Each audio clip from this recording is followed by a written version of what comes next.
वीरांगनाओं के सिंदूर को ललकारा गया है और ये कोई मामूली बात नहीं है। कहा जाता है कि जब एक महिला का सिंदूर मिटाने की बात हो तो वो सिर्फ एक रंग नहीं होता, वो उसकी अस्मिता होती है, उसका स्वाभिमान होता है। लेकिन बीजेपी के एक सांसद ने वही कर दिया जो कोई दुश्मन भी नहीं करता। जहां वह कह रही हों, मोदी जी कब तक चुप बैठोगे? क्या अब भी आपकी चुप्पी सत्ता की मजबूरी है? ये सिर्फ एक महिला का अपमान नहीं है, ये देश की उन लाखों वीरांगनाओं का अपमान है जो अपने पतियों को सीमा पर भेजती हैं गर्व के साथ। क्या प्रधानमंत्री इस पर कुछ बोलेंगे? या फिर सत्ता की राजनीति में सब जायज है? आप क्या सोचते हैं? क्या मोदी जी को अब चुप्पी तोड़नी चाहिए?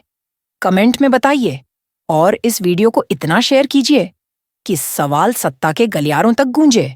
बीजेपी ने मान लो इस देश की आधी आबादी का अपमान करने का, उनका तिरस्कार करने की, उनकी बेइज्जती करने का, उनके खिलाफ गंदी भोंडी भद्दी बातें बोलने का बीड़ा उठा लिया है कि राज्यसभा सांसद रामचंद्र जांगड़ा ने एक इतनी घटिया बात कही, और वो भी उन वीरांगनाओं के खिलाफ जिन्होंने अपनी पूरी दुनिया पहलगाम में उजड़ते हुए देखी।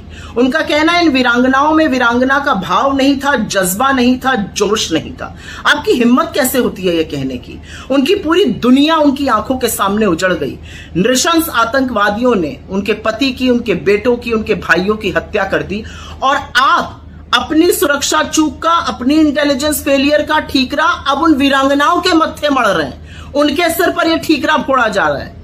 असल में तो वो वीरांगनाएं आपसे पलट के पूछ रही हैं, 1 महीने से ज्यादा हो गया, अभी वो 3 क्रूर आतंकवादी फरार हैं। कहां है वो आतंकवादी? वो कब पकड़े जाएंगे? न्याय कब मिलेगा? आपके अंदर लेश मात्र भी संवेदनशीलता नहीं है। जिनकी दुनिया उजड़ गई, जो इतने शोक से पीड़ित हैं, जो दर्द से गुजर रही हैं, उनके ऊपर आप कटाक्ष कर रहे हैं। थोड़ी तो शर्म आनी चाहिए बीजेपी वालों को। लेकिन यह पहली बार नहीं हुआ, यह बीजेपी की सोच दिखाता है। आपको याद ही होगा वो बददिमाग बदजुबान इनके मंत्री विजय शाह, जिन्होंने कर्नल सोफिया कुरैशी के बारे में घटिया बयान दिया। इनके एक और उप मुख्यमंत्री जगदीश देवड़ा, जो कहते हैं कि सेना मोदी जी के चरणों में नतमस्तक है। लेकिन बीजेपी ने इन लोगों के खिलाफ कोई एक्शन नहीं लिया। कोर्ट ने कहा तो एफआईआर दर्ज हुई, और एफआईआर भी ऐसी कि कोर्ट को बोलना पड़ा इस एफआईआर से कुछ नहीं होगा।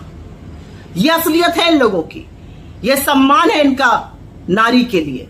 और जो काली करतूतें गिन गिन कर सामने आ रही है बीजेपी वालों की, चाहे वो बलिया हो, चाहे वो मंदसौर हो, हाईवे हो, क्या कर रहे हैं बीजेपी के लोग बेटियों से? बेटियां तो आपसे बचानी है, हम बेटियां तो आपसे बचा लेंगे, लेकिन हमारी बेटियों के बारे में इस तरह का कटाक्ष और इस तरह के अपशब्द आप बोलने की हिम्मत मत कीजिएगा। और मोदी जी, अगर आपके अंदर जरा सा भी, रंच मात्र भी इस देश की बेटियों के लिए थोड़ा सा भी सम्मान है तो निकाल बाहर करिए जांगड़ा को अपनी पार्टी से, तब हम मानेंगे। जो व्यक्ति शोक संतप्त एक महिला के घाव को कुरेद रहा है बजाय उस पर मरहम लगाने के, वो राज्यसभा तो भूल जाइए, वो पब्लिक लाइफ में होने लायक नहीं। उसको अपनी पार्टी से जब तक आप नहीं निकालिएगा, आपकी सारी बातें खोखली हैं। आप कहते हैं ना आपकी नसों में गरम सिंदूर बह रहा है, उस सिंदूर को ललकारा है जांगड़ा ने। कुछ कहिएगा या अभी भी चुप रहिएगा?